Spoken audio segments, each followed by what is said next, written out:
Hello and welcome to the Deviants Tour Twin Cities edition. I am so excited to be here in conversation with our Eric Thomas. And before we get into introductions and also a word from our host, Next Chapter Booksellers, I did want to take a moment to acknowledge the pain that our nation is feeling amidst the loss of Black lives at the hands of our nation's law enforcement. To any Black folks who may be watching, your lives matter. To my predominantly white fans, we must do better. I've posted a link in our Crowdcast description for those looking to make a difference for our friends who identify as QTPOC. In the meantime, please join me in a moment of silence to honor the lives of Tony McDade, Breonna Taylor, George Floyd, Ahmaud Arbery, and too many others.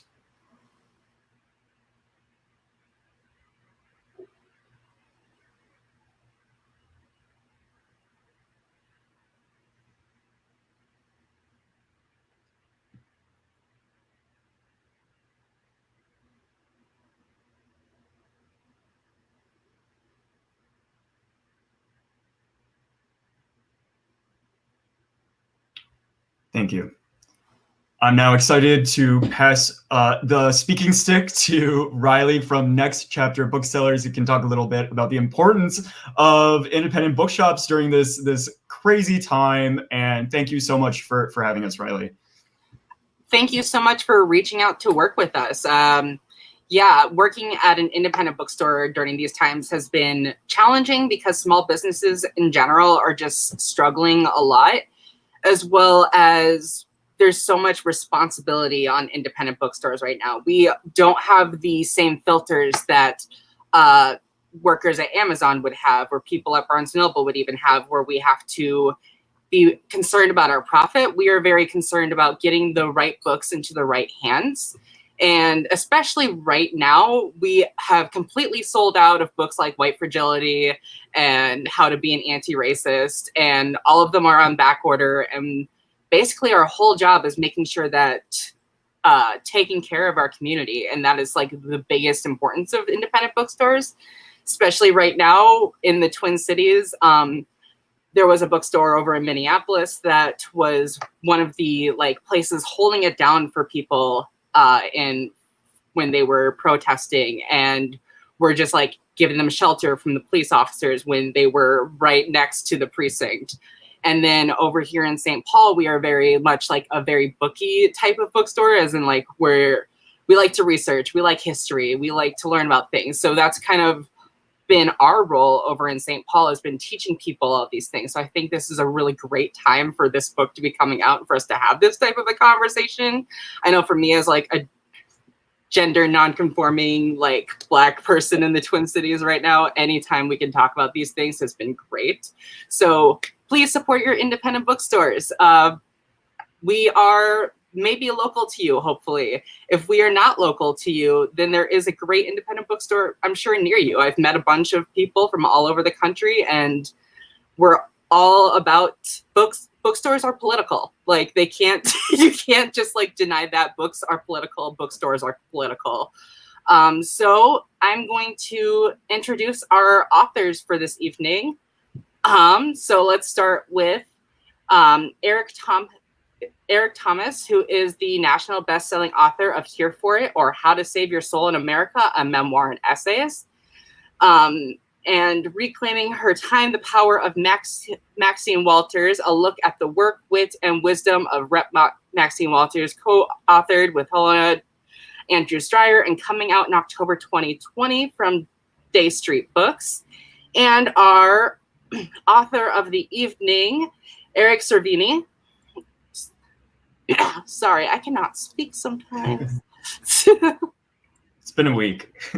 It's been a week and I don't talk to people often anymore. So I was about, all right.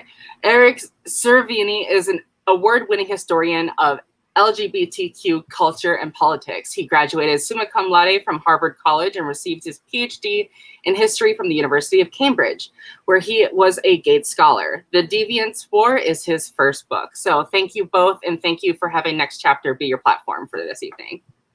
Thank you. Thank you so much. And I'm going to minimize you. Sorry about that. But Riley will be back with us to ask some questions. So if anyone has questions for either of the Erics this evening, just press the little ask a question button in the Crowdcast at any time. But Eric, thank you so much for joining, especially after a crazy week. I think it's just nice to be talking about books. It is. It's a real pleasure to be here with you. And reading your book has been, it is always important, I think, to sort of understand how long the arc of history is. And so the book really highlights that. It's been a real resource this week. So I appreciate that. Thank you. And likewise, so I asked you because I am obsessed with your book as well. And anyone after listening to Riley who wants to support independent bookstores, and especially Next Chapter, if you just click the little I next to the title, there's links to both of our books. So I encourage you to get both of them from Next Chapter. And I'm so excited to put them in conversation because yours just came out a few weeks ago, right? Yeah, well, it came out in February 18th. Okay. Yeah, just a couple months. But yeah, it feels like weeks and also years. Well, thank you for joining, and also I asked you to pick an excerpt from it because I love putting books in conversation with each other, and I was so excited by the excerpt you chose. So I'll let you introduce it and then read it. Yeah, I'm really delighted by the synergy of the two readings we have. So my book is Here For It, or How to Save Your Soul in America. It's memoir and essays.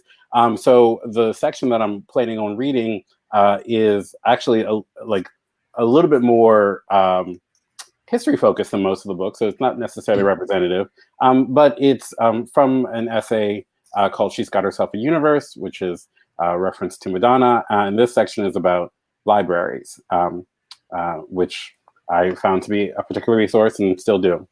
I'm talking in the beginning here about my high school's library. My high school is called Park. Park's school library, like many libraries, uses the Dewey Decimal System for categorizing and filing books. As a lifelong library goer, I'd always been captivated by the numbers on the spine of each book. I loved that every possible thing, every story, every fact, everything in the universe of knowledge could be classified. I love that by understanding the Dewey Decimal System, even at a rudimentary level, I gained access to an ever-deepening world of information. Knowing what the 10 divisions in the system were and what many of the divisions' subcategories were made what was often overwhelming and mysterious suddenly comprehensible. A library looks like endless possibility in this way, rather than rows of closed covers. A library is a universe with smaller universes contained within pages. And to me, the Dewey Decimal System was the key. One of the most fascinating things about the Dewey Decimal System is that while there are distinct categories for every subject imaginable, it also allows for internal referencing, acknowledging that while a book may be about one subject and exist in one place, it also has a corollary placement elsewhere at the same time. And that's okay. I understood that a book could be many things at once without conflict or contradiction, long before I realized that about people, or at least long before I admitted it. Another thing I liked about the Dewey Decimal System was that it could sometimes function as a secret code. Every once in a while during my high school years, I would hesitantly and cautiously type gay into a search bar in a card catalog, just gay, as if more specificity would kill me right on the spot. Libraries were the only space I felt remotely comfortable even acknowledging the question, which didn't even have words or language, just the faint outline of the punctuation. And where, if not a library, could I go to understand the unknown, to expand my world, to make sense out of gibberish? I would type gay and then survey the titles that came up and then click the window close without even doing any further exploring. I don't know what I thought I might find if I actually went to the aisle where the books were, a very quiet gay bar, perhaps. I figured it wasn't worth the risk. But as I closed the screen, I memorized the Dewey Decimal number of the section where, I presumed, a mirror ball sprinkled stardust across the aging carpet and the rows of books waiting to be opened. Years later, I would learn about the work of Dorothy Porter, the Howard University librarian who devised her own system for library materials. In the 1930s, she began building a collection of books by Black writers and volumes on Black and African history that would eventually become Howard's Moreland Spingarn Research Center. At its inception, it was an anomaly. In 1995, she told the Washington Post, "When I started building the collection, nobody was writing about Blacks in history. You couldn't find any books." As her collection grew, it became apparent that Dewey reified the same sort of structural inequities that kept Black history out of books and Black books off of shelves. In Dewey, she said, they had one number, 326, that meant slavery, and they had another number, 325, that meant colonization. The result, she explained, was that many libraries were reaffirming a Eurocentric mindset by filing any and everything but Black life under these two categories. Porter's system, like the Dewey, classified work by genre and subject, but included Black authors and Black history in every area. When I first learned about the Dewey Decimal System, I assumed it was an impartial way of defining and filing the breadth of knowable information. I came to understand that the intention of the filer and the perspective that they carry play a huge role in how Dewey and any other system is employed. So I'll stop there. But I thought of that reading your book because you can't, you can't crack open the history book if the book isn't there or if it's in the wrong section, right? Mm-hmm. And I think particularly in reading your book and reading, things that I knew and things that I didn't know, you sort of wonder how our story gets shaped by what we assume to be history, the predominant narrative, mm-hmm. and how that changes when mm-hmm. Books like yours come out. So. Mm-hmm. I'm obsessed with it, and I wish I could talk about the role of libraries and books more in my own book, because one thing that, and I'll get to it in my excerpt, but one thing you see with these early activists, especially as they're identifying their own identity, is really the only place they could do that was through books. And it was usually through fiction rather than nonfiction, because all the nonfiction was, these Freudian psychiatrists who were, diagnosing homosexuality. So the excerpt I'm reading is, it's from chapter 8 in my book. And even though the book itself is mostly told through the eyes or the lens of Frank Kameny, every book opens with every chapter opens with a different character who influences Frank or was influenced by him. And so this chapter is called The Alliance, and it opens with the story of lesbian activism that was happening, especially in the mid 1950s. And the story of Barbara Giddings in particular relates very well to your book. The chapter begins, "But where were all the lesbians?" In the late 1940s, Del Martin stood in a San Francisco lesbian bar. A sturdy, black-haired woman, she stared, trying to figure out the small groups of women speaking to one another, ignoring her. They seemed suspicious of strangers like her. This was it? Where were the rest of the female homosexuals? She had married a man and given birth to a daughter. As World War II came to an end, she had fallen in love with a female neighbor, acknowledged her homosexuality, and left her husband. Martin understood that she would forever be stigmatized. She contemplated suicide. When her ex-husband remarried, he approached Martin with an irrefutable argument. Their daughter needed a mother and a father, he said. She needed to be raised by a normal, stable couple. Martin allowed the heterosexual couple to take her only child. In 1949, she moved to Seattle for a new job at a trade journal, the Daily Construction Report. Soon after her arrival, a female coworker noticed her. Like the men, Martin carried a briefcase. Phyllis Lyon had also come from San Francisco, and her life as a heterosexual had been relatively painless, fun even.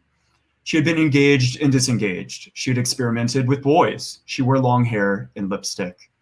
After 2 years as friends, Lyon invited Martin to her apartment for dinner, and later that evening, as they sat together on a divan, Martin leaned towards Lyon. Lyon did the same.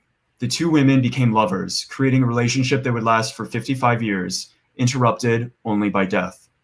In 1953, the couple moved back to San Francisco, where Martin was again, this time with a companion, an outsider in a lesbian bar. She and Lyon wanted homosexual friends, but the patrons did not trust new faces. The police could raid bars at any moment, and heterosexual tourists often intruded, staring at the lesbians as if they were zoo animals.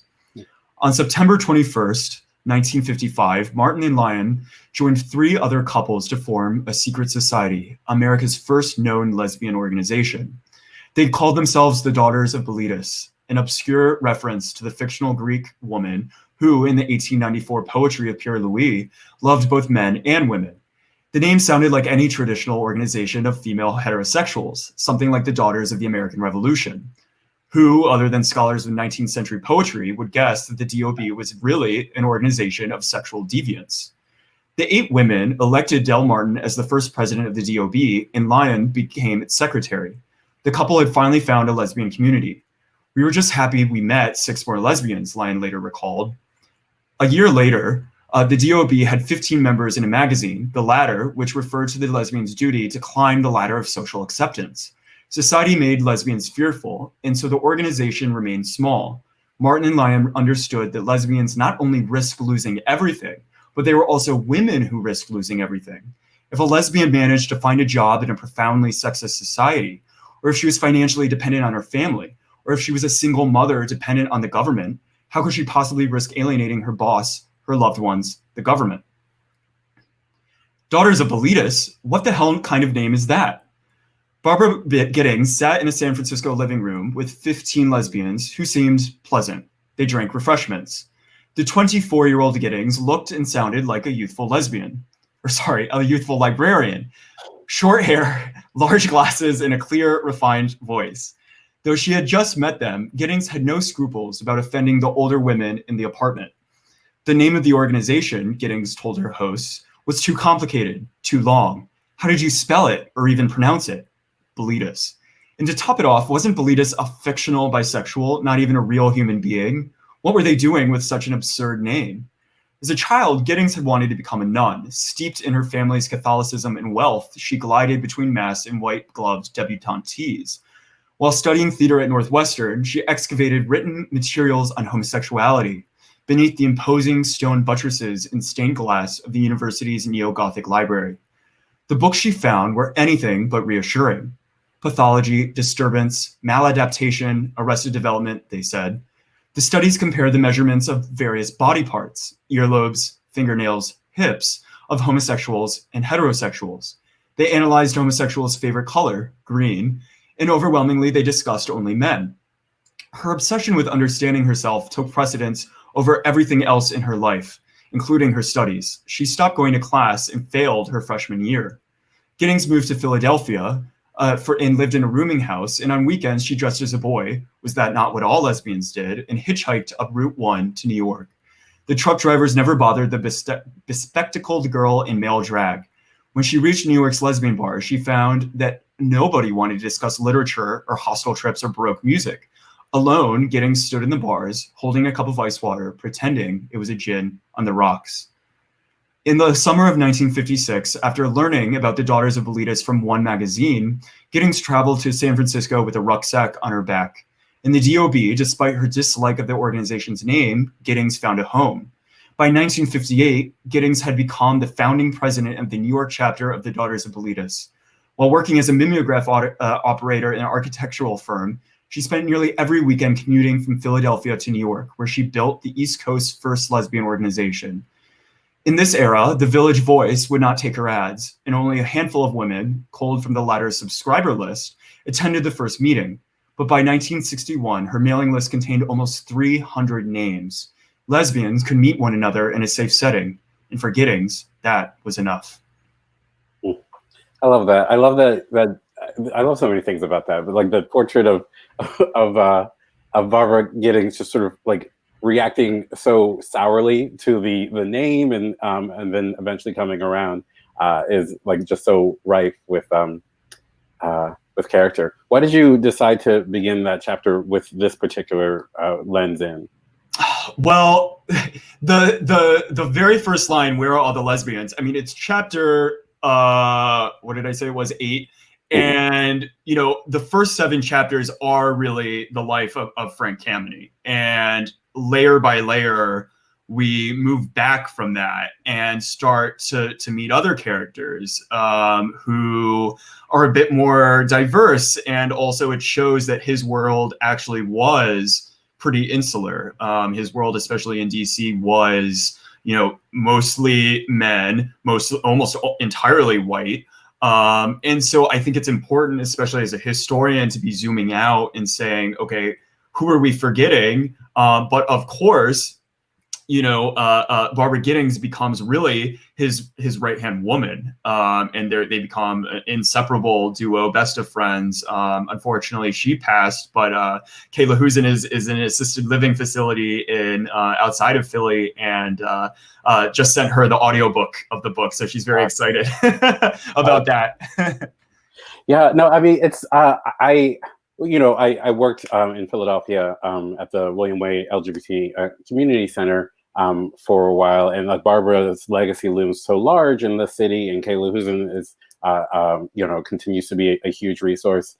I wonder, and one of the things in the center is this huge archive that they have, and so I wanted to know from you, and particularly with this lens of libraries, as you're crafting the stories in this book, how are you approaching the research and the cobbling together? Are you going in saying, I want to look at this at the lens of LGBTQ history through Frank Kameny, and so I need to know a survey, or are you diving in with like different objectives at each point? Yeah, it became apparent when I first started. I mean, it started as an undergraduate thesis, and that thesis was written almost entirely on about Frank and the Mattachine Society of Washington. And some of the criticism I got of that early iteration of this project, which I think was so incredibly warranted, was that first, his story's already been told. His story, as his importance in history, people are, at least within the academy, are well aware of it.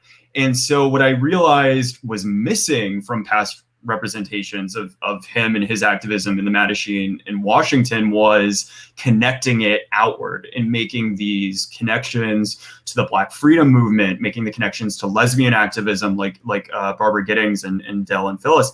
And you realize then that you have to be telling these other stories. And so that's why I think kind of organically this structure came up, even though I'm using so much of his own materials in his own archive.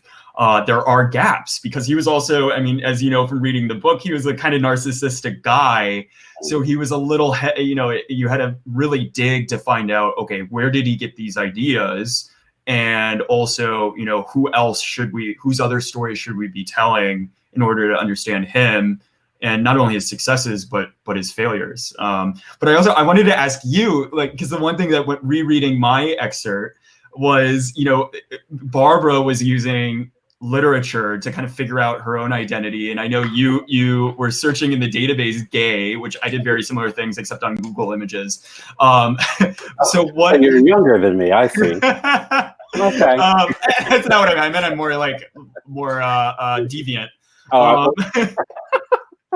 Sorry, go ahead. Well, I wanted to know, what did you find? What kind of, was it mostly because by the 90s there were at least historical books about gay history, but was it nonfiction or fiction that kind of inched you closer to yourself? I'm trying to think. When I first started searching, I guess probably in the early 90s, it was a lot of clinical stuff. It was books about sex or development, and then there was one book, I believe it was called Am I Blue? That it was sort of just one of the early. I think it might also be. I think it's YA focused, but I think it's also YA nonfiction. But eventually I'd get through to Giovanni's Room. And things like that. But I think one of the things I wish I had thought I'd been brave enough to do when I was younger was to just ask a librarian, as opposed to relying on my rudimentary searches. Because I think even at that point, the cross-referencing that I talked about in my section wasn't really happening. And so books have actually been more aligned with questions about sexual identity weren't popping up. It was mostly this is what gays are, or some sort of very, very basic books. I don't know. What were your sort of first literary introductions to queer life? Honestly, a lot of Baldwin. I think Giovanni's Room was like the first book that showed me that gay fiction is just amazing. And there's just so much of it that I think, especially in history in the past, whether it's Isherwood or Vidal or Lord, that people I think it's like a new thing, that like Call Me by Your Name is like a new phenomenon, and then you realize that like these stories have been told for so long. And the one thing also that made me kind of giggle a little bit about your Googling or looking up in the library database gay is another important instance of a library in activism is, and this kind of goes to what Riley was saying about bookstores and politics, is Harry Hay. I'm in Los Angeles, and Harry Hay founded the very first Mattachine Society. And one part I had actually cut from the book was his story was much longer than it is now, as was Barbara's and everyone else's. But he first discovered the word homosexual while he was working also in a library. And he was very young. I think he was like 11 or 12. And there's anyone should read, what is it called? I have it right there. It's by Stuart Timmins about Harry Hay. And it tells the story of how he actually, while he was working in the library, the librarian kept all the sexually deviant materials locked in a special cupboard. Wow. And so he knew that he wanted to access these materials. So he had to wait until one time the librarian popped out and he had the library alone. And he snuck into the library's desk, stole the key, and then stole the books and actually got caught doing it. And that's how he was first outed as like an 11 or 12-year-old. So so it just goes to show, libraries are sites of liberation as well. Right. Yeah, no, which makes perfect sense, and there's so much there is, and you write about this a lot in the book, like so enthusiastically. You write about this a lot in the book, like this policing of knowledge and this sort of like, particularly in the early chapters when you write about like all the panic around McCarthyism and gays in government. This idea that people were acknowledging these things were happening, but like you couldn't document it for fear that it's contagious, that like the knowledge is going to create some other realization in people. And I think that's, I think that probably still exists in our society, which is why it is important to have librarians who will say you should read this and also this. I wanted to ask you, speaking of like Barbara Giddings and Kayla Husin, so there is, I believe it's in the chapter The Picket, where you write about the first march on the White House. And so Kamini came up with this dress code, right, for all the people who were going to be marching with them, that required men to be in suits and ties and white shirts, women in dresses, and you write, you quote him as saying, "all well groomed." And I wanted to talk to you a little bit about throughout our history this push and pull around respectability and and are you noticing, as you sort of track our history, are you noticing different ways that has been like a strategy that has worked or backfired? Where do you think that comes from? Well, it comes from, just like every single part of his strategy, it came from the Black Freedom Movement. They activists in the South would tell the school children or the demonstrators to dress as if you were going to church. And so it was a political strategy, first to reclaim morality from those who are claiming their own moral superiority when it's really just under the guise of white supremacy, and showing, oh, well, we're going to be sitting here at the Woolworths counter dressed, in our suits and looking prim and proper, while these white schoolboys are dumping, ketchup on you. And so that image itself, I think, does play a role, and it was important. And before that, it was a survival tactic, right? Respectability is how enslaved people survived. And so I think we have to recognize, before we totally say, like, you know, these people were, you know, backwards, or these activists just like were completely exclusionary.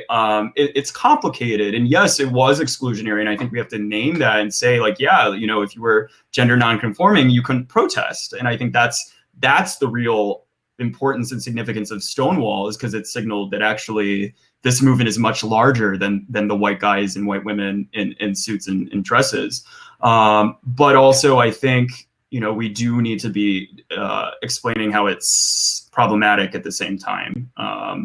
And so, and I think especially now, I think there's a lot of like dissing of the pre-Stonewall movement, and people like to say that like Pride started with Stonewall, and I think we have to actually say, no, actually Pride's a much longer story, and we need to be telling, you know, we need to be telling that story, but also be very critical about it and understand how we messed up.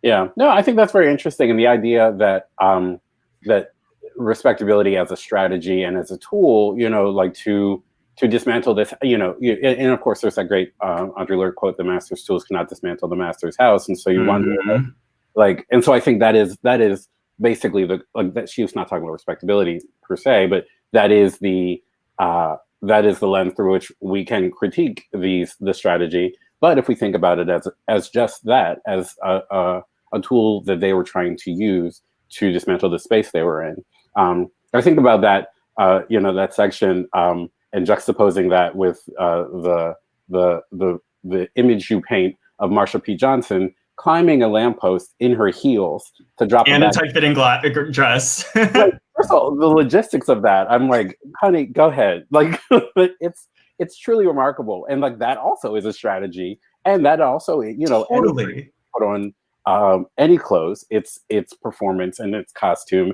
and it's a strategy for survival. So I think that's, you know, I love those two images that they get to meet in the pages of this book. Yeah, and you know, I think Marsha especially, and Sylvia as well. I think, you know, it's funny. I was just telling Tim McCarthy at Harvard, like, it's a narrative history, but also there are some historical discoveries in the book that I hope people take away from. And one of those discoveries that I made while going through the archive at the New York Public Library in the Gay Activist Alliance is not just that these, you know, trans women of color were important at Stonewall. Yes, they were. And yes, Stonewall changed everything, but they were important long after Stonewall. You know, they created STAR, the very, very first radical trans political organization in New York City. And at the same time, we're fighting for also gay power, for a very white organization that was fighting a single issue. They were the ones who were saying, you know what, we're all in this together. Sylvia was the first GAA member to get arrested in 1970 for a city council petition that then, once it finally, a few years later, made it to the city council and was up for getting adopted, they removed trans protections, right? So I think it's that betrayal of, you know, you see the solidarity and this potential, and then it's that betrayal that we have to be telling these stories. And it goes well beyond just the fact that they were wearing suits and that was exclusionary. We have to look at all these different stories that were happening at the same time. Yeah, yeah. I mean, and that's a question I have for you. Like, I think a lot about narrative, you know, like I write, you know, fiction and nonfiction, but I'm always thinking through story. And one of my questions, you know, for historians and for particularly in this moment is, like, how do you balance our desire to have a discrete narrative that has a beginning, a middle, and an end, climax, with like the fact that history is long and messy, right? I'm so glad you asked that question, because one of my favorite lines in your entire book, I highlighted it, I put it right here, is, so for every story, there's an infinite number of endings, a library's worth of endings, every book a new chance. And I read that with the lens of a historian, where you literally have history as theoretically infinite, right? There are infinite number of permutations of ways we can tell stories, but also specifically how to end a story. And actually, that was one of my questions for you is, like for me, the hardest part of writing the book was figuring out where to end. Right. Because the historian in me wants to write like a biography, right? I want to write like the story of like Campany and America during his time. But then if you do that, you have to do something like Robert Caro, who's literally spent his life writing about LBJ, or like Taylor Branch with MLK. And I can't do that because there's just so much, and it would literally take a lifetime. And I said, I need to get this out now. Right. And so it was a hard decision of figuring out where do you end. And I think that's where, when I was thinking about it, it's like, okay, we need to tell a story, and a story needs a beginning, middle, and an end, and it needs a character development. And I found the moment where I thought things clicked for him, where he finally shed his attachment to respectability. And I thought that was in 1971 after his campaign. I don't want to give too much away for people who don't know his story, but I think there was a realization that strategy of leaving people out in order to be more palatable to the general public, I think it blew up in his face. And he then, after that moment, changed his tactics very dramatically. And I think I would encourage anyone listening who becomes fascinated by his story, write about Frank in the 70s. I am happy to pass the baton, but I wanted to turn the question on you. Like, how do you decide, especially writing, a memoir of your own life when you're young, how do you decide where to end it? Well, I mean, that's a really, really good question. And like, I think one of the things that I have really treasured about storytelling, I do a lot of sort of just on stage storytelling, is you have to go in with, like, if the story doesn't have a thesis or a moral, it sort of, it's just a collection of things that happen, right? And so, like, if I do think of myself as a character, like, as you were approaching Frank, and I do think of the character as developing over the course of an arc, then the question that is asked at the beginning of the story gets answered at the end, and that's where you end it. And so when I think about, there's essays in the book.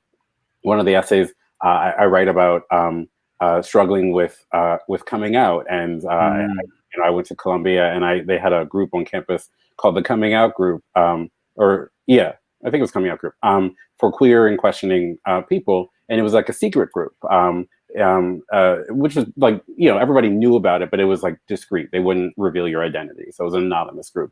And I was too afraid to even go into that group, so I would stand in the bushes outside of the group. Watch people go, like a true lunatic.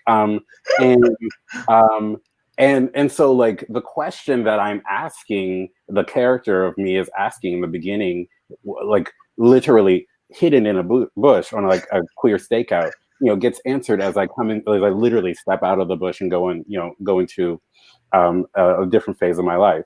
But yeah, like, I mean, I end the book. My book ends in 2016, and the larger question of the book is sort of like, how do you?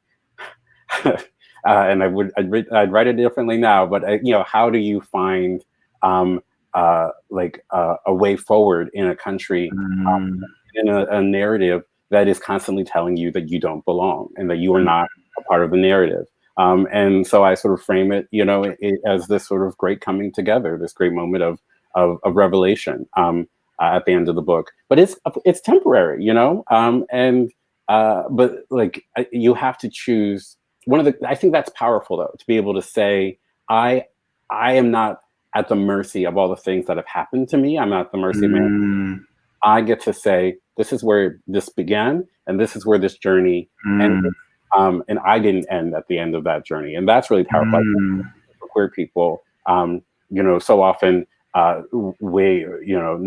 non-queer people think that our stories, are sort of like wrapped up in like, when did you come out? And like, do you want to get married? And like, for the queer rights movement, this question of like, well, you've got your right to marry now, so end of the story. And of course, we all know that that's not the end of the story, right? Yeah, and one thing, I want to make sure we talk about is like especially this moment in storytelling, but also art. And one thing we were talking about earlier is kind of that the role of whether it's performance art or visual art, it's certainly played a great role in queer liberation, especially in the 80s and 90s during the AIDS crisis. So I'm curious what you think you're, especially studying, culture.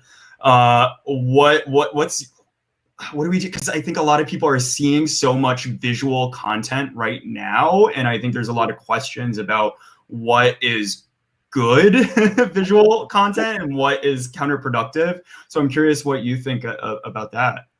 Well, yeah, I think it's interesting. Like, I think art, has the power to change public perception because art in itself has implicit narrative in it. And one of the things I think that's so dangerous, even this is the experience that I had just today, like from waking up and being on Twitter all day long, I see sort of unframed, like images of brutality and violence. And there's no narrative in there, and there's no lens. And so that's important. It's important to witness, but I think art helps frame and lens things, and sometimes that does it correctly and sometimes it doesn't.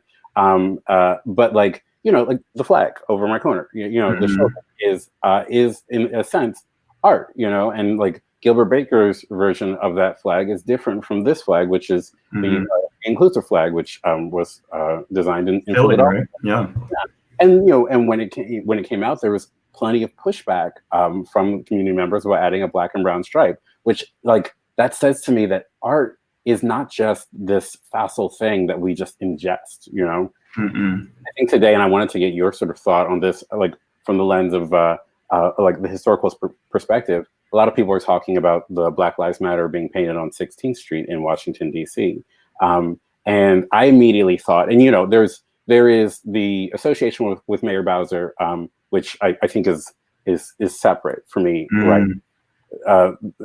Separate from the visual. And I thought about the rainbow crosswalks that went up in a lot of cities. And I wonder if, like, as you are tracing our history and struggle, are you seeing things that on the surface might seem to be sort of flat, irrelevant, or performative, that in some way also are seeing a larger shift in other spaces?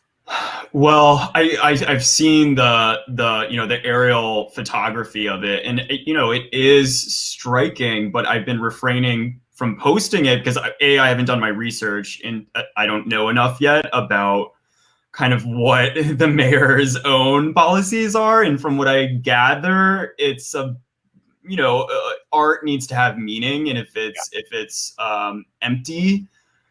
And if it's, if you're co-opting a message, then I think we need to ask about, is this something that we should be condoning? So I'm more curious about your response about that. But I'll say, as a historian, the most compelling art has been guerrilla.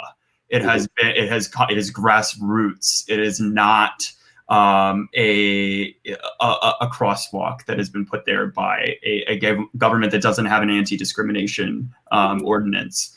And so I think, especially all the amazing art that came out of the AIDS crisis, those were just from small collectives or consciousness raising groups that just of people who did it in their own time. And I think that's where true beauty comes from, is from the ground up. And so that's partially why I'm hesitant to be, posting on, like, as compelling as it is, if Coca-Cola has a rainbow logo or they make rainbow art, I'm not just going to post that because it's beautiful. Right. I want to know, what are they doing to prove to me that this isn't propaganda, that this isn't just the equivalent of, Xinhua News or something like that, like creating art for a government.